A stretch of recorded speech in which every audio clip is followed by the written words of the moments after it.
From the creators who brought you RuPaul's Drag Race and $1 Million Listing, this is World of Wonders Wow Report. Things that make us go wow.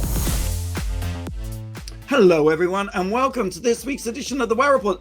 Not just any old week, but the week we celebrate 400 episodes of the Wow Report. Blake, where's the time go? I don't know. I don't know. It You seems are like amazing. just yesterday it was 398. Yeah, I it's, couldn't drive when we started this show. and just last week I said it would be our 500th. So I still can't count after all these years. I was just a young girl when we started, just a young lass. an ingenue. But we're going to count down the top 10 things. It's going to be a regular show counting down. We have a very special, very exciting guest, and we're going to start counting down with maybe a little bit of nostalgia, right, Tom? What's number 10? Number 10. I want to go through the rundown for our very first episode to show you how far we've come or not.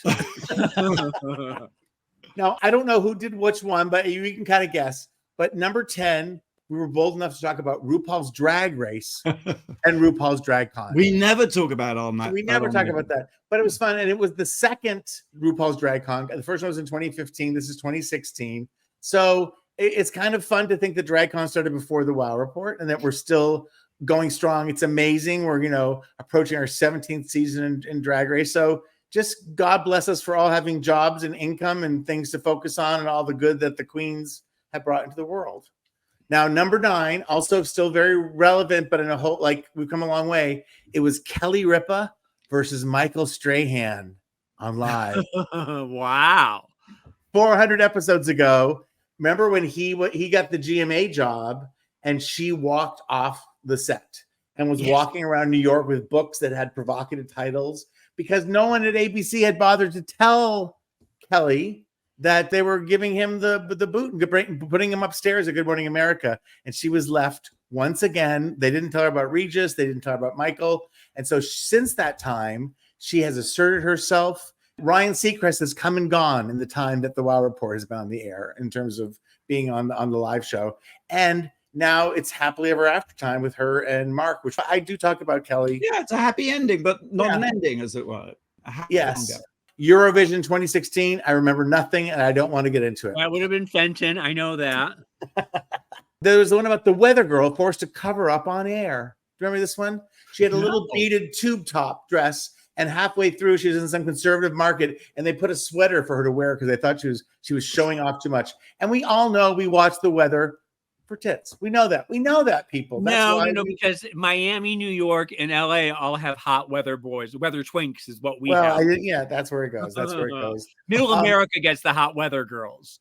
There was an announcement of the Rocky Horror reboot. That's come and gone. Didn't make much of an impression. Time for a new reboot, I'd say. Do it again. Who even remembers that? Was that the one with Laverne Cox on TV? Oh, yes. Yes, okay, yes. yeah.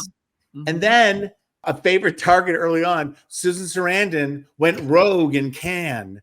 And she felt the burn and wanted to make porn. She was just being crazy, and we were angry at her for being, pro-Bernie and anti-Trump. So we took any occasion to do pot shots at Susan Sarandon. We've moved on.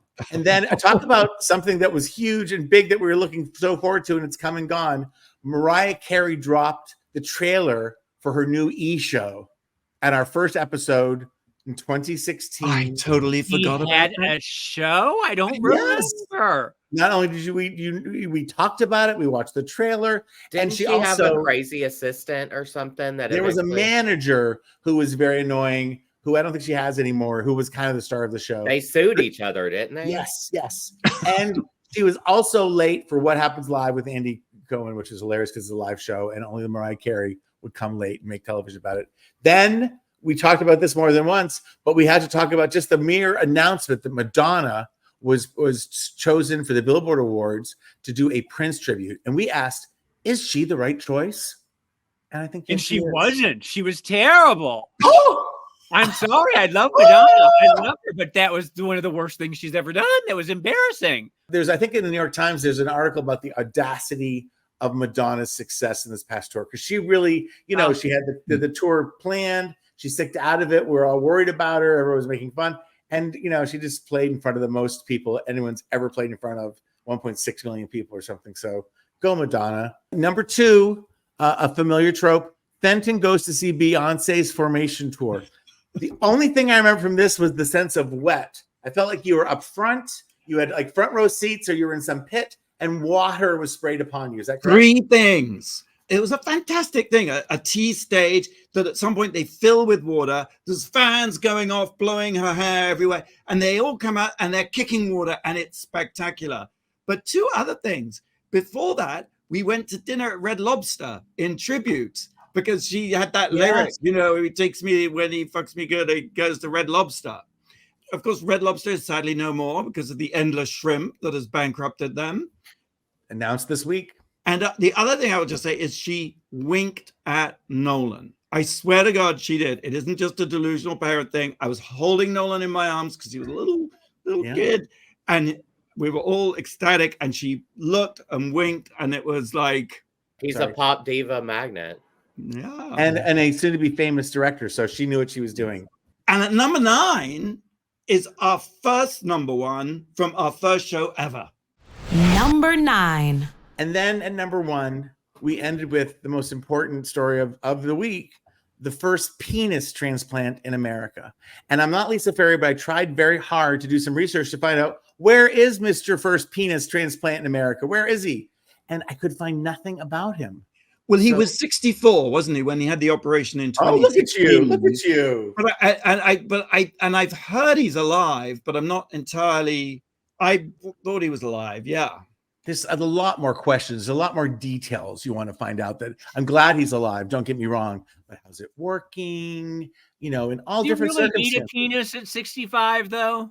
I wouldn't know just yet, being 64, but I'm not so sure you do. And as a drainage device, as a pleasure area, yeah, you know, boxers or briefs was the first thing I would ask.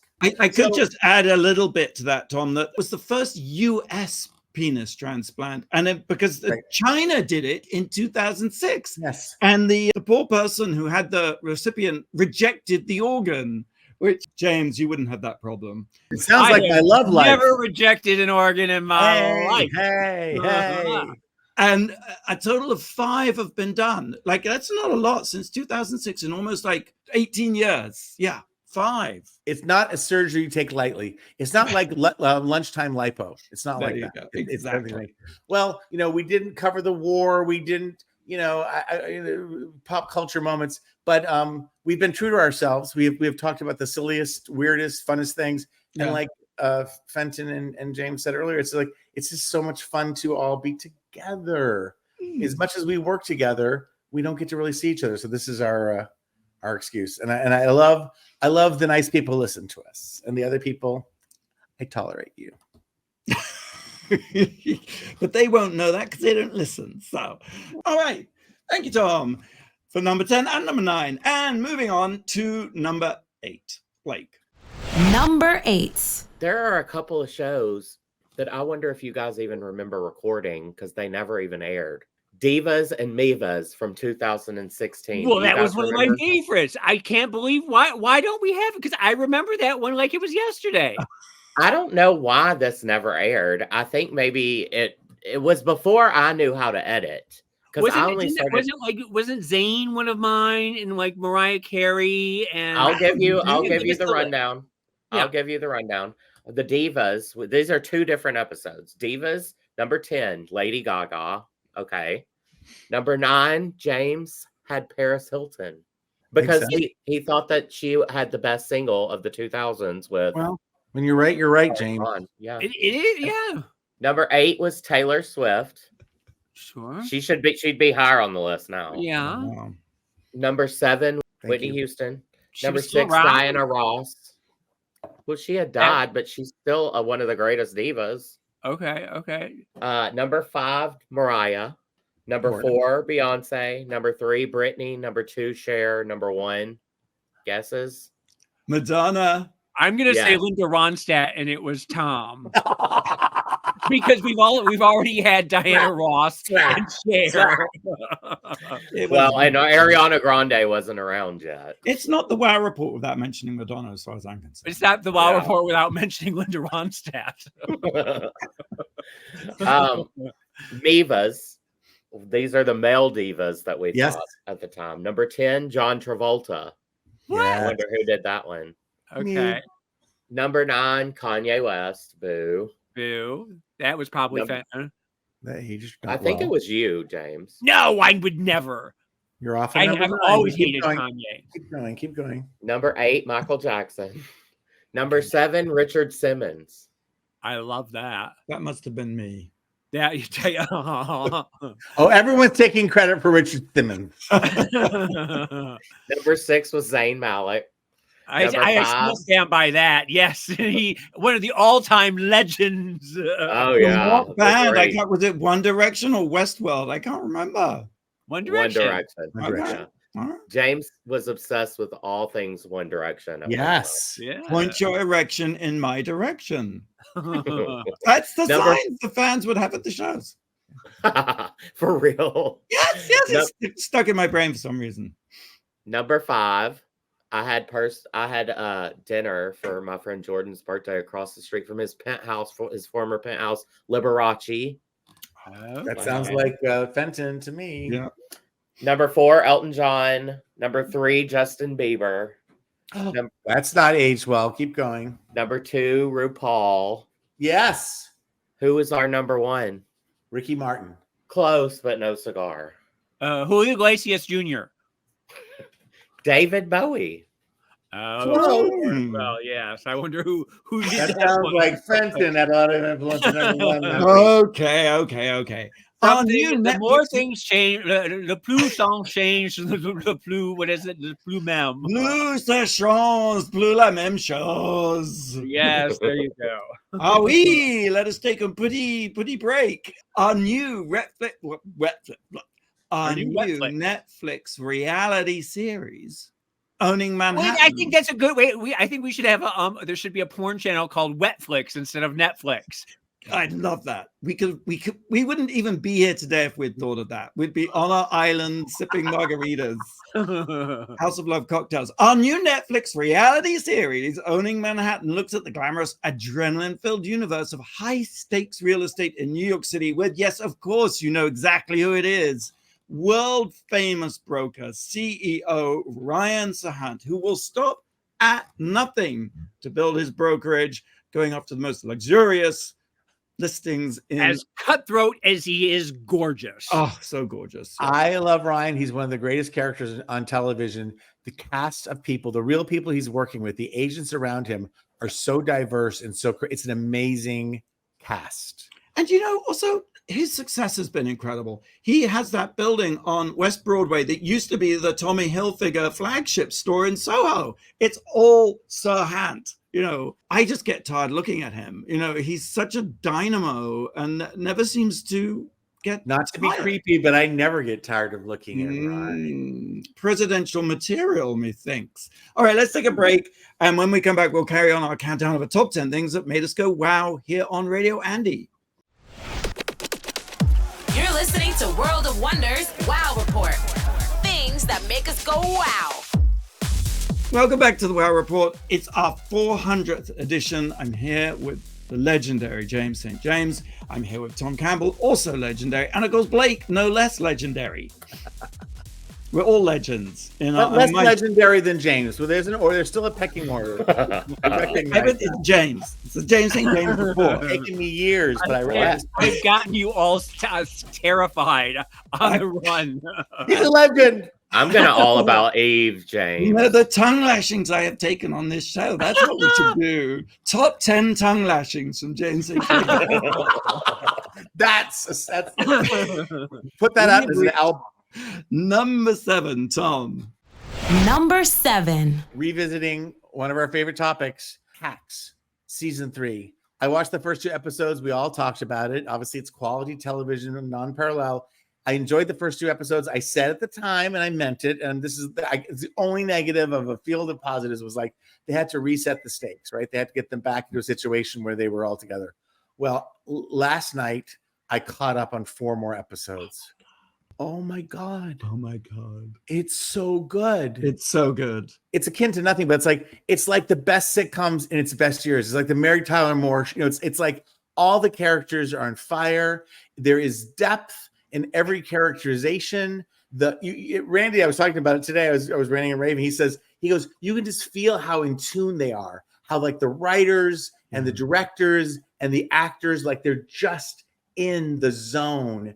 Are you watching, James? It's just comfort quality. Because you could almost lose the first 2 episodes or compress them or something because it just gets so. Yes. I will do it definitely this weekend. I will definitely catch up so that I can be. They've mushed all together, but this is my word soup review, which is, in Deborah's pursuit, to get a slot at 11:30 on a late show. There's pickleball scenes with Helen Hunt, who's a lesbian. There's a colonoscopy party in Vegas with a bunch of comedy legends, Paul W. Downs and Megan Stalter, who I thought Megan Stalter was going to have a trouble fitting in and growing her character. Not at all. She's so well used, so well utilized this season. There's a roast episode. We just came off talking about the Tom Brady roast a couple weeks ago, and there's a Deborah Vance roast, and it's fucking hilarious. And we get to go to an NA meeting with her daughter and Deborah Vance, which is incredible. There, Ava breaks up with, or has a really contentious fight over a Ring camera with her estranged girlfriend, which is so genius and so today and so fabulous. There's the hiking episodes, like the cabin episode where they go hiking and everything. It's so much. And she visits QVC. There's a trivia night where the names of the teams were SWA, Sisters with Answers, and then the competing team were Trivia Newton John. I mean, just every little detail, every little thing. And the last thing is they go on a golf retreat to go to the network affiliates, which is such a brilliant idea. All these old men, and Deborah Vance is there because she's trying to get in with all the affiliates, all these old white guys, so she can become the talk show host. And she has a tryst with Tony Goldwyn, who's supposed to be this billionaire guy. Oh, I love him. He's so handsome. He's the sexiest. And I'm going to ask this not as a little in-scene trivia question. When's the last time that Tony Goldwyn and Jean Smart were together on a television show? I know. Designing Women, when he was the gay, in like 1987, like one of the first seasons. Young Tony Goldwyn, who was just the preppiest, cutest boy you've ever seen, Ghost and all that. He goes to see the women to design his funeral because he has AIDS and he's dying. And there's that scene. There's the night the lights are not in Georgia, and then this scene where Dixie Carter rips apart this woman like, Elma Jane, if God were giving out sexually transmitted diseases for moral behavior, you'd be at the free clinic every single day. So it makes me cry thinking about it. But I was watching that, and all of a sudden it dawned on me, oh my God, they've known each other for 30, 40 years. It's so funny because you recapped all that so brilliantly, and I had forgotten how much amazing stuff was in it. Because one of the things that's just how she manages to be, Jean Smart managed to be this complete bitch as Deborah Vance, this hard person, but then can give a look of such woundedness and hurt. It just makes me cry thinking about it. It's so poignant, and which is so rare in something that is so blisteringly, relentlessly funny. Like both, and Hannah Einbinder too, who's it was a premise thing. It's like Gen Z and an older person, but they have such nuance in the stories that are written and the way they play them that my heart goes out to all of them. So if you know, and if you don't know, watch Hacks. And I only slightly resent that I'm binging it. This is on me because it's almost like something I should watch once a week and talk about for a week, and then watch it. Also watch it all the way through and then watch it all again. I think there's enough in it. It's rich enough. Okay. All right. Streaming on Max, of course. Hacks. All right. Number 6. I know we don't like to talk about him here on the Wow Report, but at Cannes, to my surprise, I wasn't there, but to my surprise, this film received a standing ovation. And the way things work at the Cannes Film Festival, it's the length of the standing ovation. So this one got an 11-minute standing ovation. It is called The Apprentice. It is a Trump origin story.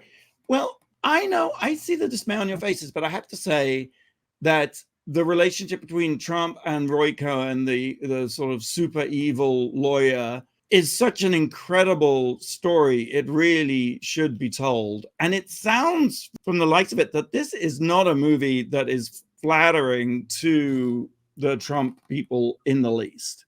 Is it Oliver Stone who directed? I forget. No, it's Ali Abbas. He made a statement. He said, in the time of turmoil, there's this tendency to look inwards, to bury your head deep in the sand and hope for the best, hope for the storm to get away. But you know, the storm is not going away. The storm is coming, actually. The worst times are to come, which is a very powerful, uncompromising thing to say. And as much as I don't want to hear or talk about or dwell upon, I feel we must. And that whatever happened 4 years ago, when the Wow Report sort of started, right? That's roughly when we started it. This is not a time for us to bury our heads in the sands. There is in the film, I haven't seen it, a very powerful representation of the rape scene. Remember that in the divorce proceedings between Trump and Ivana, she had in a deposition said that he raped her. She walked that back before she died and said that they were the best of friends. In this movie, though, they play the rape. And of course, Trump's team came up with the mother of all useless statements that they called them pretend filmmakers. Said this garbage is pure fiction, which sensationalizes lies that have long been debunked. As with the illegal Biden trials, this is election interference by Hollywood elites. Very effective. I'm laughing, but it's very effective what they do. And you're right. That knee-jerk reaction to say, I don't want to hear any more, shut my ears, I think only helps him. So thank God for making the film, and let there be a record. At the very least, let there be a record. Absolutely. And no, but unfortunately, I worry that the basket of deplorables out there find his thuggery that's displayed in this movie empowering. I think it helps them sometimes. Even I find that nothing you can say about him. I don't know that we're changing minds, but the historical record is there. That's kind of what I'm saying. I don't know if there's future there's generations. no world left if we're all blown up. There's no use to even having a record. But you definitely can't capitulate. You can't sit on your hands, and you can't be afraid to say things, because that also plays into their hands. Just on the movie front, Jeremy Strong, who is a brilliant actor and really in many ways was the sort of the moral center, as it were, of Succession. What? He plays Roy Cohn, and the amoral. You think that Jeremy Strong was the moral center on Succession? First of all, there was no moral center on Succession. Okay, that was the whole point of the darkest black hole. And I would think that Kieran. Oh no, side player. Oh my goodness! We've gotten off. It's completely off track. Here we go. The movie script is written by Gabriel Sherman, who wrote The Loudest Voice in the Room, the brilliant story about Roger Ailes, where Russell Crowe played it. I mean, I think there's a lot to see in this movie, and it does not have US distribution, and of course, may not have it for some time, because a lot of people are, for one reason or another, scared to get into it. So, all right, let's carry on with the countdown. Number 5, James. Number 5. Number 5 is part 1 of my interview with David Maurici, who is the author of a new book about his time living with Michael Alig post-prison. And it is a harrowing account that I'm dreading our listeners to hear, because it is just I am here with an old friend of mine, David Maurici, who has written a new book called Sour Candy and Chaos, My Life with the Party Monster, all about his time spent living as roommates with Michael Alig once he got out of prison. It's a fascinating story, one that I was sort of ringside. I know a lot of what was happening behind the scenes. Welcome to the show, David. How are you? I'm great. Thanks for having me. I devoured this book in one sitting, and I have to tell you, I felt like I was sucked back into every single Michael Alig drama that I have ever been a party to. It was harrowing. tell me about the first time you met him, because you were with your husband Ernie Garcia, who is a longtime friend of mine. You didn't know that they were friends. You didn't really know the backstory of Ernie and Michael, did you? No, like when I met Ernie in 2004, I didn't know he was a club kid until I saw pictures of him from Alexis DiBiase. Yeah. So that was after we were dating already. And then I didn't know anything about Michael until Ernie said that he was going to come and live with us. Then I did a little bit of research and read your book and watched the movie. And then so you have no idea. All of a sudden your husband says to you, we're going to have a new roommate. And this roommate happens to be someone who has just gotten out of prison for murder. Like, what are your thoughts? How do you comprehend that? First of all, I was really apprehensive, and Ernie wanted to do it, and he kept telling me that he was going to have this Michael come and live with us, and I said, oh, he's just pulling my leg, he's really pulling my leg, and then when reality hit, when you came in with Michael, I would have never, camera crew, and we all barrel into the house, and it's right. If I would have, the circus arrives. Right. If I would have saw Michael walking on the street weeks before that, I would not have even known who he was, to be honest. So it was once the door opened and I heard your voice, I was like, oh my God, this is real. And then all of a sudden the camera crews come, Michael walks into the room that I'm in, and all of a sudden I'm signing a waiver that I might be on film. And I was like, oh, this is real. What am I in for? And the chaos and the drama and the energy that he brings with him wherever he goes is suddenly smack dab in the middle of your apartment. What are your first impressions of him, and how do you cope with that? Well, my first impression, like I said in my book, was after being in prison for 17 years and committing such a heinous crime and being 5 years in solitary confinement, wouldn't you just come out of prison gracefully and start living your life? No, he had to come out in the grand dame scheme and be the old Michael Alec that now I researched him and oh my God, he did not learn one lesson in prison, not one. No, he didn't learn one lesson in prison. And you know what? Living with Michael Alec had its good times and its bad times. And when it was good, it was good. And when it was bad, it was bad. And you already know, because Michael can suck you into his web of deception. And he could say, let's go watch this movie. Let's watch this TV show. Let's do this. And then a whole group of people will be coming in and he'll pretend like he doesn't know me. He'll verbally abuse me. He'll because he's runs hot and cold. He will cuddle up to you and be the best friend you ever had. And then 10 minutes later, it's like you don't exist. Yes. Right. That's what it felt like. And living with Ernie, Ernie is a very self-sufficient person. He doesn't need help doing anything. And I guess in that part of my life, 10 years ago, there was something missing, and Michael came along, and I figured I could help him.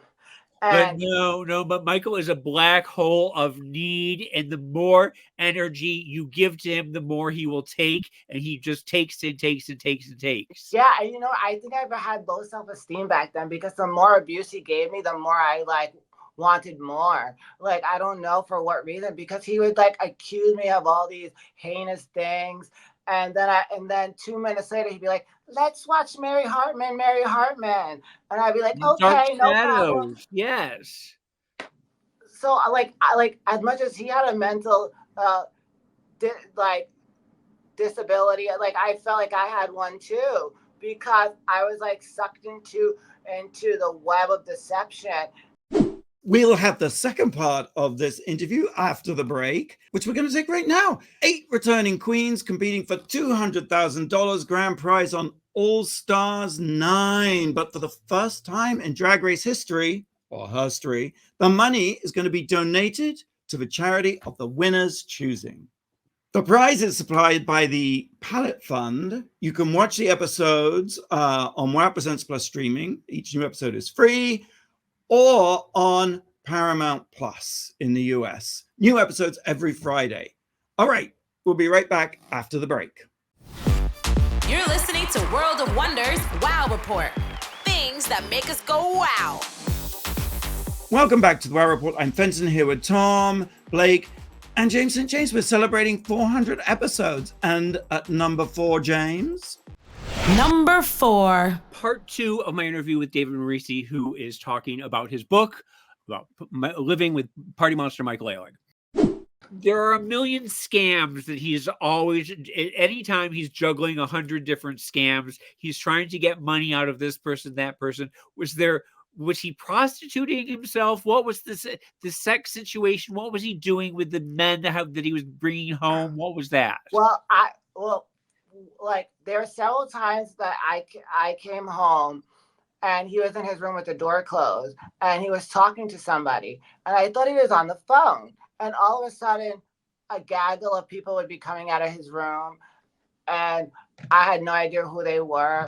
Ernie and I would come home, we would find him in the kitchen table sitting naked, jerking off to the computer.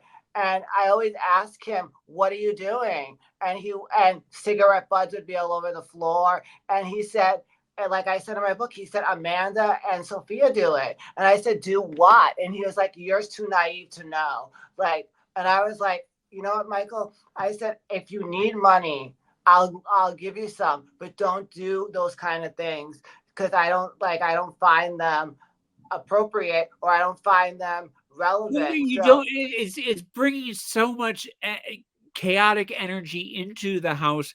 It's amazing to me. What frustrated me more than anything was that he refused to get a job to support himself. He felt he was above it. He felt that it was beneath him to work an honest job to get some money. And so he was always scamming. Right. And you know what? I should have realized that after writing my book, so many people messaged me and said, oh, I understand what you went through because Michael scammed me too. Michael scammed me out of $1,000. Michael scammed me on this. James told me not to associate with Michael because he's like a bad energy and I'm going to get sucked into his web of deception. And it was very hard. And you know what? I'm a very caring person. And I told Michael when he moved out of my house, I said after I had enough. I said to him, Michael, you know what? I'm really sorry that I enabled you because I did everything for you so that you didn't have to do anything. I woke you up every morning so you wouldn't miss your parole. I covered for you with parole. I could have gotten in trouble. But it was never enough. How did it end up? How did it end? How did he end up leaving the house? Well, first, I'll tell you, Ernie didn't want to kick him out 3 months before we kicked him out. But I said to Ernie, I said, you know, the park bench at Thompson Square Park is already full, and he cannot. I don't want him to be homeless, and so let's give him a chance. And then finally, the chance was enough when he was passed out, high on the floor with a crack pipe. My stove was on, he had burn holes in his blankets. We thought our apartment was going to go on fire at one point. So we were like, no, you have to go. And the day before he was supposed to go, he was crying and saying he didn't want to go and he didn't have his bags packed.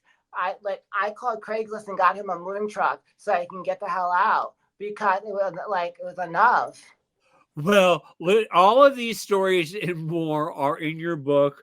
You have to go on Amazon and buy it. It's called, once again, Sour Candy and Chaos, My Life with the Party Monster. David Maurici. Thank you so much for being on the show. And there's so much to unpack, and there's so many stories that are it's just hair raising. It's just terrifying. Thank you so much for being on the show. Yeah, thank you for having me. I appreciate it. Good to see you, James. Yay, love you. Give my love to Ernie. Yeah, I will. Thank you. Wow. All right. Number 3. Number 3. I get many Instagram obsessions, car crashes, falling buildings, and what have you. But the latest one is sort of weird word definitions. Like they've been popping up, like unusual words. And I got 3 this week that are really good, I thought. Shituationship. So it's not a situation. It's a situation that is really shitty. Okay. I like it. I like it. I'm buying it. All right. Suckrifice. Suckrifice, which is doing what you must do, though you hate it. Because it sucks. So it's a sacrifice. Suckrifice. Thank you. My mom would say give it up to God, but you can also call it a sacrifice. Okay. I think the algorithm has spotted a pattern here because the next one is Askhole. Have you heard what an asshole is? That's when you butt dial someone. It's someone who asks many stupid, pointless, and annoying questions. Oh, I can't think of anybody that's on the screen right now. Well, now my question though is that there's obviously Askhole. a whole bunch of people out there struggling to come up with funny words, portmanteaus or whatever these are called. But is there any money to be made from coming up with Suckrifice? I mean, is there any way to Suckrifice? I haven't heard that one. That's a good one. Askhole. After hearing the word asshole, I would refrain from asking questions. That's just me. That's how I would have handled the situation. Is it monetizable? What is the point of all of this is my question. We're expanding our vocabulary. Yes, it's the progression of mankind, of civilization as we know it. But I'm going to add suckhole to the list now. That's good. When you suck a hole. Yeah. All right. Well, let's carry on with this situationship at number 2. Number 2. Did you guys know that it's Pride this month, next month? June is Pride traditionally, yes. Although it's Pride all over the country and the world at different times. Right. And it starts like in May now. And it Really? goes there are even Palm Springs Pride is in November because it's so hot. Well, Yeah, But- I knew that. Yeah. but So May- I think Miami is in like October or something like that. I have Or it pulled up right. Orlando or something. So much there's OC Pride is in Orange County Pride, but I thought that was earlier too. Atlanta Pride and Phoenix Pride are in October. yeah. That makes sense. But I just wanted to not to bring it down, but there have been warnings for people that there may be attacks on Pride events this year. So I just wanted to remind everyone to be very safe and be on the lookout. We shouldn't stay at home and let the terrorists, the hate mongers win or no, whatever. but if you but see something, say something. Definitely. something. Yeah. May I Exactly. make a constructive suggestion for a change? Uh-huh. I think everyone who attends Pride festivals, everyone, including James, should wear just a thong. And that way we can so that nobody can be carrying no a concealed bomb or a gun or any, yeah, that's what I'm thinking. That's dark. I'll just stay home. what about a bomb in a thong? A thong bomb. It would be a bomb if I showed up in a thong. Bomb and a thong is a new word as well that's coming out. Yeah, thong and a thong. bomb. We'll take one more break. Very excited to reveal our number 1 this week, which of course is returning superstar guest interviewee and Trump trial aficionado, legendary journalist, reporter, Lisa Ferri. So we'll have all that right after the break. You're listening to World of Wonders Wow Report. Things that make us go wow. Well, welcome back to the Wow Report. It's our 400th show. We've been counting down the top 10 things of the week that made us go wow. And very excited to reveal this very special number 1. And welcome back our very special guest, a reprise. She was such a success, such a smash. She's put us on the map, is Lisa Ferri, Number 1. our personal reporter down at the Trump trial. Actually, she's a very esteemed producer for MSNBC with a long history of working with Rachel Maddow and many other fabulous people like Diane Sawyer. But welcome back, Lisa. guys. You are number one this week. I am honored. I'm not worthy. I'm going to change my press pass to say MSNBC and the Wow Report. There we go. I love it. Flash the press badge. I'm with the Wow Report, baby. So thank you for having me back on. And you've chosen sort of an exciting moment. Exactly. It's been a week since we last saw you. The trial seems to have come to a sort of chaotic, as one might expect, Trumpian climax. Just give us the inside edge on what's been going on. Because it was like chaos, I think, is the operating word here, because there was some nutty stuff that happened this week. Absolutely nuts. And it's been this theme that there have been a lot of plot twists, but this week sort of took the cake. Last time I spoke to you guys, Michael Cohen had just had this sort of rough moment on the stand where Trump's lawyers had sort of like caught him and not completely telling the whole story about one phone call he made to Keith Schiller. And everybody sort of went into the weekend thinking, well, gosh, are they going to be able to clean this up when he gets back on the stand? Are they going to be able to bring Michael Cohen back from this sort of not great moment? He started off that first day. He was just on fire. He was so great. And then that one little slip up and everybody, well, that's it, is over. Yes, but they really took the weekend. And because what's the significance of the slip up? So the significance of the slip up was they have been trying to corroborate Michael Cohen, whether you believe him or not. He's lied in the past. Corroborate Michael Cohen's story he made a series of phone calls to Donald Trump just before the 2016 presidential election to sort of say, hey, boss, like it's a scene out of The Godfather. Hey, boss, do I have your permission to send this huge sum of money to Stormy Daniels so that she doesn't tell the story, so that the voters don't know about it? And that's corroborated by the series of phone calls. And the prosecutors, the defense attorneys, Trump's attorney got him to sort of say, and it's a little bit in the weeds, but they put him on the stand and they said, do you remember during the time that made one of these phone calls, and there were several, maybe 6, but one of these phone calls, do you remember you were being punked by this 14-year-old kid? And he sort of didn't remember that. And they were trying to suggest that actually when he called Trump's bodyguard, which Cohen had said was a phone call to get the green light, to give the money to Stormy and the whole conspiracy, that actually was a phone call about this 14-year-old kid. It wasn't as big of a deal, I think, as it was made out to be the day I spoke to you guys. It was more that because everything else about his delivery had been rock solid. And this was a moment where he looked a little bit deer in the headlights. But they had the whole weekend. They come back on Monday. And once again, to your point, Michael Cohen was back to being like, cool, calm, collected. And the point he was making was, I could talk about 2 things in one phone call. I did use that phone call to talk to Donald Trump and get the green light to send Stormy Daniels the money. And I talked about this 14-year-old. But that was sort of, I think everyone was nervous that Monday was going to be this really like knockout punch. And it just wasn't. It was the knockout punch that wasn't delivered because once again, Michael Cohen came and showed his very best self on that. He was just unflappable on Monday.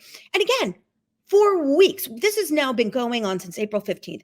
Every person who's taken the stand has come on the stand and said, Michael Cohen, eye roll, what a nightmare, what a hothead. And then Michael Cohen shows up and he's a delight. He is completely polite, not the case with many of Trump's lawyers, not the case with this insane witness who took the stand for the defense. And so Michael Cohen defied, there's a thing to be learned about setting the expectations really low. They set everyone's expectations that Michael Cohen was going to be this monster and this, absolutely no impulse control. And he was calm, polite, respectful, prepared, on point. Yeah. I think Michael Cohen should get endorsement for beta blockers after this. Please go on. Well, it's funny. People were he was doing so well that one of the jokes in the press room was like, is he medicated? This is great. I mean, he is just, many of us would have had our nerves wrapped. Oh my gosh. Snap. Talked a little bit about Robert Costello, because my God, you talk about someone who, you think what this is Michael Cohen is going to be, but Robert Costello is just this nut. So when you hear the phrase going off the rails, this was going off the rails on steroids. So, and they had this beautiful moment at the end of Michael Cohen's testimony where they get to sort of redirect And so Hoffinger, this like incredible female attorney for the prosecution, got up, and I can even like read you how they ended. She said, putting financial matters aside, how has telling the truth about Mr. Trump affected your life? And he says, my entire life has been turned upside down as a direct result. I lost my law license. I lost my financial stability, my family's happiness. And she said, have there been attacks on you as a result? And he said, yes, ma'am. And Hoffinger says, without describing them, has this been painful to you and your family? And he like paused. He's like, yes. And it was really earnest. And then there was this moment, and she just says, no further questions. And it was like, boom, Michael Cohen just delivered. So then the next thing that should happen is the defense should put up their case. And the whole elephant in the room was, is Donald Trump going to testify? And he didn't. And instead, what they did was they brought up two witnesses. One was a paralegal who was up there for like 5 minutes. And then they bring up Robert Costello, who, if I knew the Godfather movies well enough, I would know which character he was. But he was almost cartoonishly bad. And he got up there, and he was one of the guys. He was a guy who is very close friends with Rudy Giuliani. Well, everything. Ding, ding, ding, ding. Yeah. Mm-hmm, mm-hmm.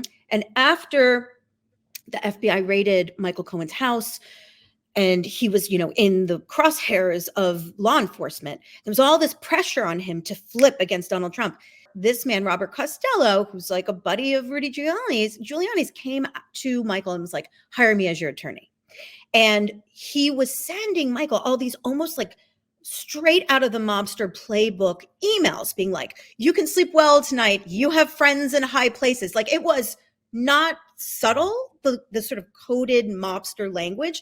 And they even got him on the record to say that when I say friends in high places, I mean the president. So this is the guy who said, I want to be your back channel to Donald Trump during a period of time where there was, he wasn't really supposed to be talking to Donald Trump.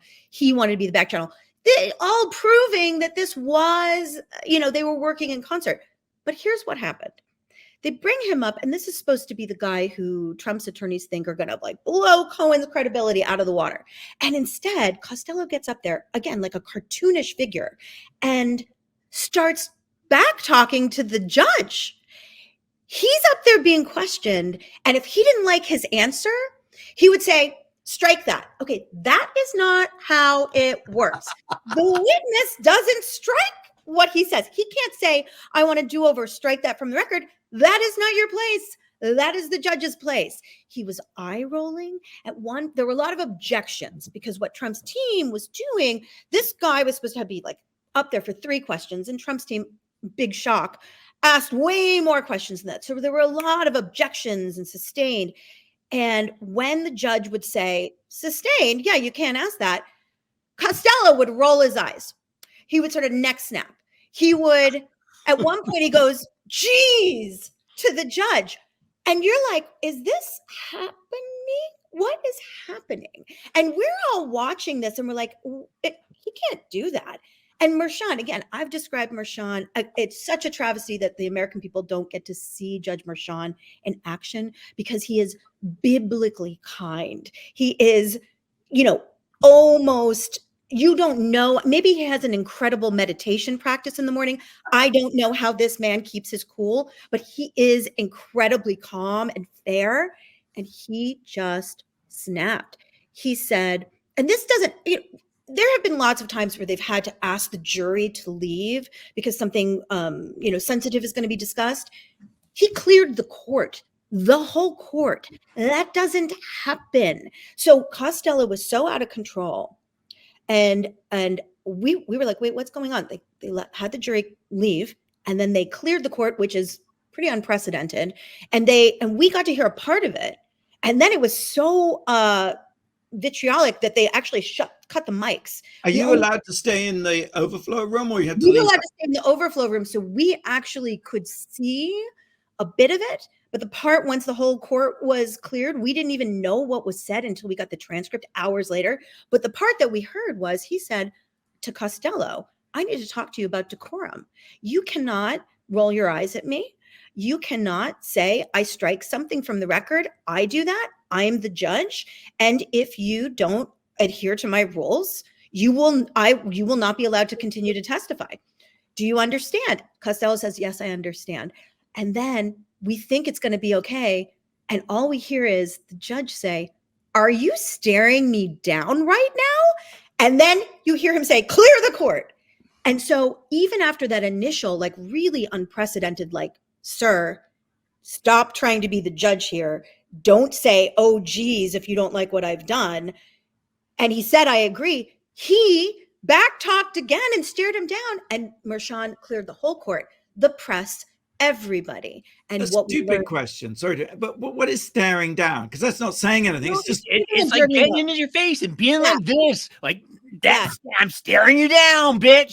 Like he was getting he was pulling a mobster move of being like this. Yes, that's it. That's it. So they clear the court, and we don't know what's going on. And are you staring me down, Fenton? And I'm trying, like unsuccessfully. We're no threat to anyone. It's funny. We get the transcript later, and what he said was, "You are being contemptuous, and I will strike your entire testimony from the record if you do this again." Now, where we were sitting, they finally pull the mics back up. They pull the cameras back up. And it was really almost funny because you see Costello sort of a hangdog, like a chastened child, like a toddler who'd been given a timeout, chastened. And you're like, we're sort of in the dark about what just happened, but it's very clear something completely strange, completely unprecedented, and completely sort of. Can't he just throw his ass in jail? That's what I like. All this contempt of court, like it's always people are getting warned. They don't actually. The reaction from Trump land is going to be so outrageous that you really have to think twice before you're going to fuck with these people, because it's. But that is like giving them power, James. That's saying they have the power. They do have the power. They do. I'm sorry. Well, I would say that what I think you're right about the idea that the judge wants to protect the sanctity of these proceedings and wants to avoid anything that would give anyone a right to say this is a mistrial. And so he has to be really conservative. And because the Trump people are looking for an excuse to have this be a mistrial, and for them to have an excuse to say everything is has been against them from the beginning. And I think he had to do something that extreme and clear the court, clear the jury, and have these really harsh words with Costello and give him an opportunity to do the right thing. And look, he struggled even after that. He came back to the stand and it was still extremely tense. And the following day he was back on the stand, and in a way, he is I know that the defense put this guy up thinking he was going to be like a really powerful way to end, but it appears to have backfired. What it felt like was this guy Costello made Michael Cohen look like a dream and made Michael Cohen look incredibly credible, because what Michael Cohen had said about Costello was, "I didn't trust him. He seemed a bit crazy. I didn't want to hire him, and I was trying to avoid him." And then this guy gets up there and acts the way he acted. The other thing that's really important to remember is this judge, I'm not just saying he's nice, he has been incredibly thoughtful with the jury. We heard in the first couple of weeks, multiple jurors really very anxious about death threats and how this would change their lives, and would this be completely disruptive? And I think it is a miracle that we haven't had any jurors fall out. And I think that is because of Judge Mershon, because he has taken such good care of them. And it's always true that I think jurors allegedly feel very connected to the judge because the judge takes care of them. But I think in particular in this case, because this could have been really hard on the jury, and if they have a dental appointment, he cancels court that day. So the fact that Costello wasn't just badly behaved, he was wildly disrespectful to Judge Mershon. He was wildly rude to Judge Mershon. And whether the jurors don't know what was said, just much like we didn't get the transcript, but I'm sure they sensed that Costello was being incredibly rude and disrespectful in a way that no one else who took the stand was to this one individual who has been their North Star through this.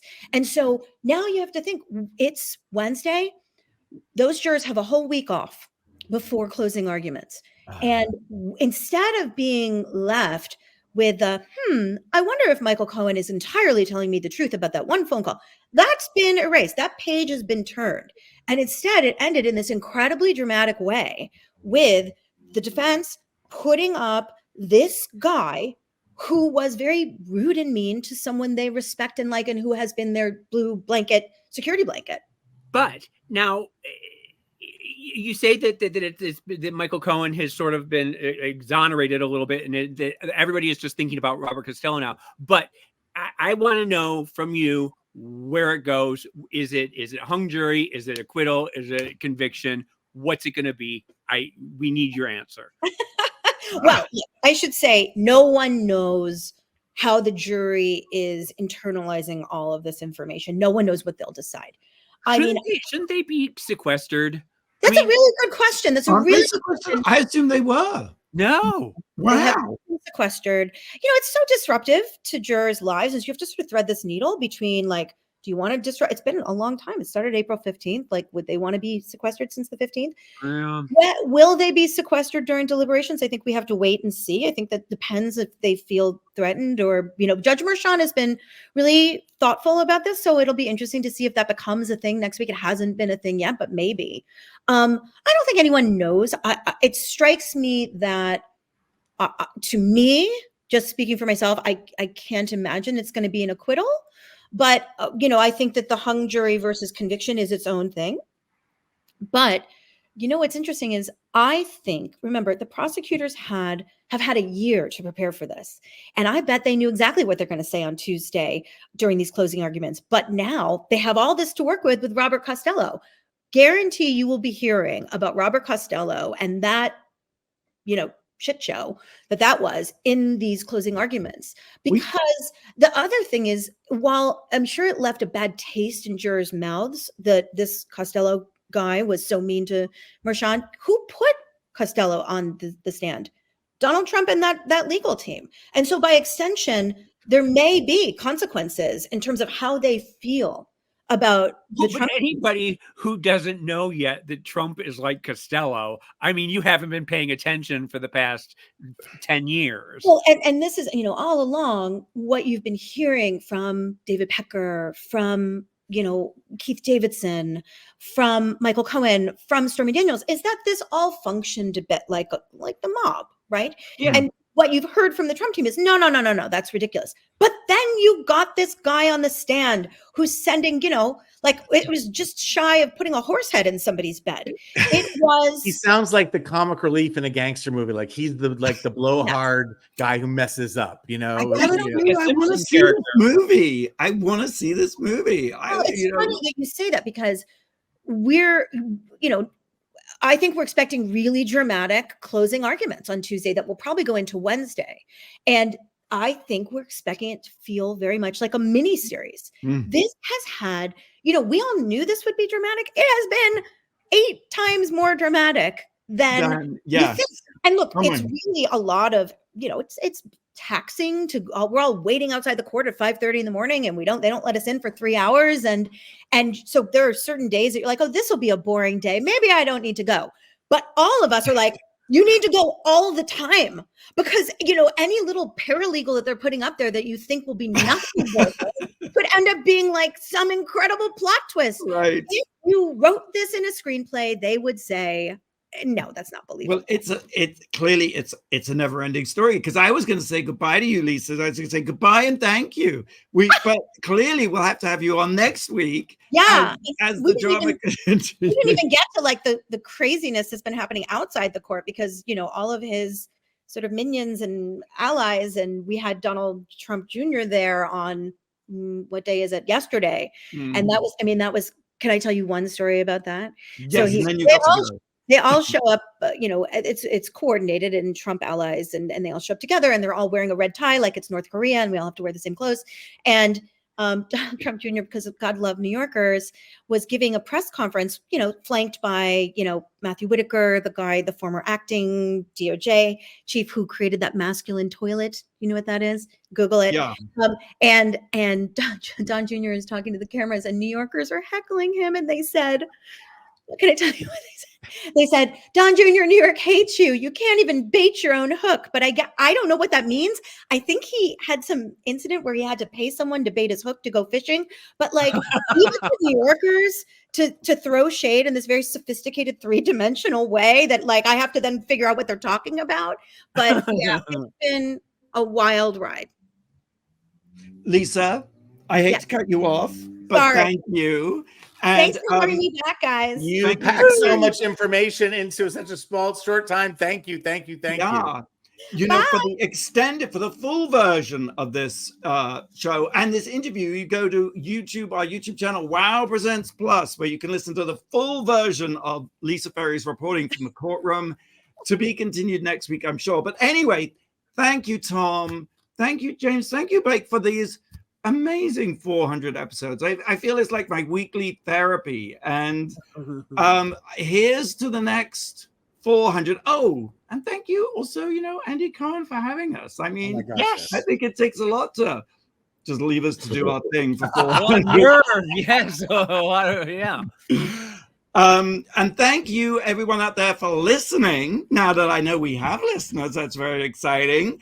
So same time, same place next week. Until then, go out and do something that makes the world go wow.